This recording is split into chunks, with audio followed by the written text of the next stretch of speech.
en este momento quiero hablarles un poco acerca de lo que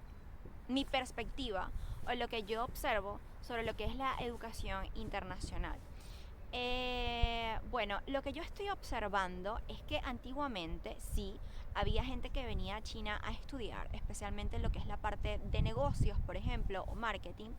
¿verdad? Y bueno, también había en desarrollo de otras áreas, como por ejemplo el área de ingeniería, tecnología en general, el área de medicina china también, porque hay mucha gente en el área de América en general y de Europa que está interesada en la medicina china, ¿no? Siempre han sido campos que los extranjeros han buscado estudiar en China. Y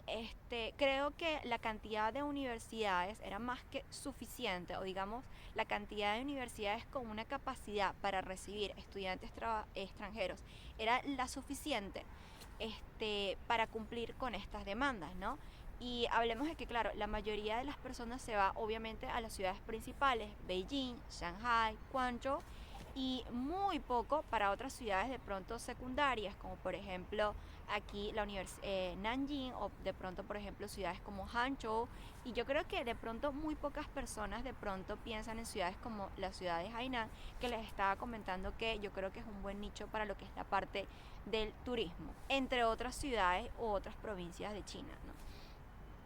Yo creo que ya desde hace aproximadamente unos 2 años ya China estaba viendo el hecho de que ellos cubren la demanda para algunas carreras en el caso de los estudiantes asiáticos, ¿ok? En el caso de los estudiantes asiáticos es un poco menos conflictivo porque de pronto, bien sea porque de alguna manera aprenden el idioma un poco más fácil o porque también lo manejaron como lengua. Por ejemplo, aquí muchas de las escuelas internacionales tenían a los estudiantes que eran de Taiwán y los estudiantes de Hong Kong. Sí, yo sé, me van a decir, pero Hong Kong y Taiwán no pertenecen acaso a China. Bueno, eso no es tema, pero el hecho es que antiguamente se tenían a los estudiantes de Hong Kong y Taiwán con los estudiantes internacionales, es decir, como si fueran extranjeros, y los tenían con estudiantes de pronto que venían de Singapur, de Tailandia, o de cualquier otra parte del mundo. Y claro, esas universidades internacionales lo que daban era eso, pues, tratar de cumplir con la demanda de formación de profesionales de estas áreas. Ahora bien, esto puede que cambie mucho porque, bueno, las carreras todo eso va a cambiar porque todo eso es un tema, porque de pronto, sí, eso es un tema. Pero yo lo que quería decirles aquí es que ahora hay muchísimos otros países que tienen demandas de estudios en China, que no necesariamente responden a áreas como Hong Kong, Taiwán, Singapur, Malasia, Tailandia, sino que de pronto hay países como por ejemplo la India, que hasta hace aproximadamente 2, 3 años comenzó a hacer convenios con China y con las universidades de China particularmente para traer estudiantes de la India a estudiar medicina convencional acá. Pero me parece que así como esa demanda de repente apareció por parte de la India para traer personas a estudiar aquí medicina convencional, creo o me parece que ahora mundialmente con todo lo que está pasando, en el hecho de que China se está colocando en una posición bastante importante e incluso mejor de la que ya tal vez tenía. Entonces, claro,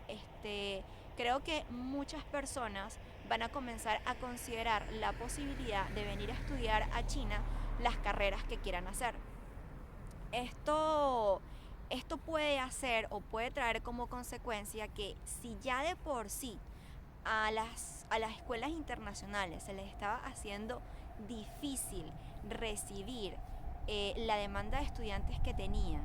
y si durante el periodo de la cuarentena muchas universidades internacionales están en crisis porque no tienen estudiantes y obviamente tienen que ver otra manera de patrocinarse, que son obviamente los cursos online y otros tipos de cosas, pero a lo que voy es que han parado su maquinaria y de pronto, que es lo que yo predigo, va a haber un boom o una demanda tal, que es lo que está pasando, o lo que probablemente puede que pase de aquí a un año cuando termine todo esto de la pandemia y las cosas se establezcan mejor, que es que va a haber una gran demanda de personas por venir a estudiar a China diversas carreras.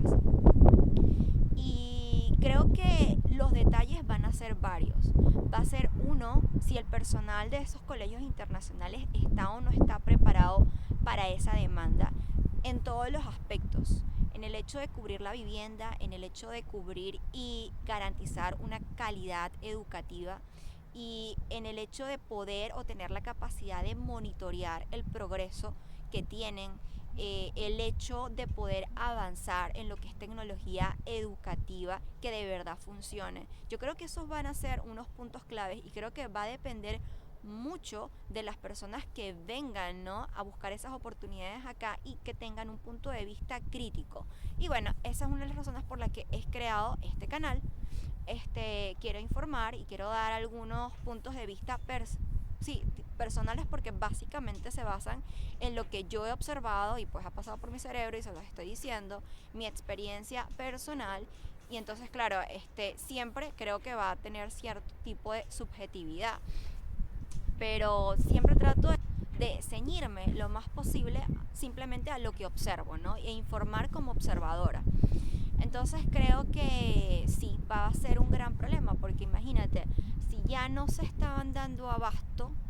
algunas universidades y tuvieron problemas, tuvieron que suspender los programas, si ahora con esto de la pandemia tuvieron que detener los planes que tenían y muchos más bien han tenido que retroceder, obviamente han tenido que cambiar su maquinaria de cómo vamos a trabajar ahora con la pandemia, y si de repente viene una demanda, o sea, y es una demanda que va a pedir diferentes cosas, obviamente, porque ya el escenario cambia totalmente,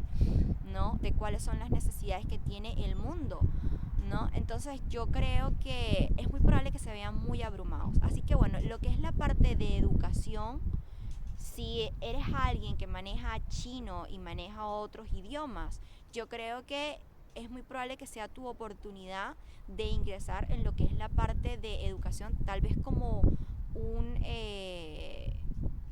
tal vez como un consejero o algo por el estilo. Y en general creo que todos los estudiantes o todos los que trabajan o todos los que están acá pueden servir como consejeros, como ayuda, como fuente de información para todas estas cosas. Entonces creo que sí, eso va a ser un problema, y yo creo que es importante que estemos informados también, porque obviamente durante esto va a ser un intercambio. Como ninguna de las dos partes esperaba esto, ¿no? Yo creo que es importante que cuando se comiencen a hacer estas cosas, yo creo que sería muy importante que hubiese que las instituciones educativas en el área del Caribe, América Latina, o las que decidan venir, yo pienso que sería importante que las instituciones formales como tal intervinieran y se comenzaran a establecer mesas de diálogo o conversación entre universidades en China y universidades en América, Suramérica o el Caribe o Latinoamérica,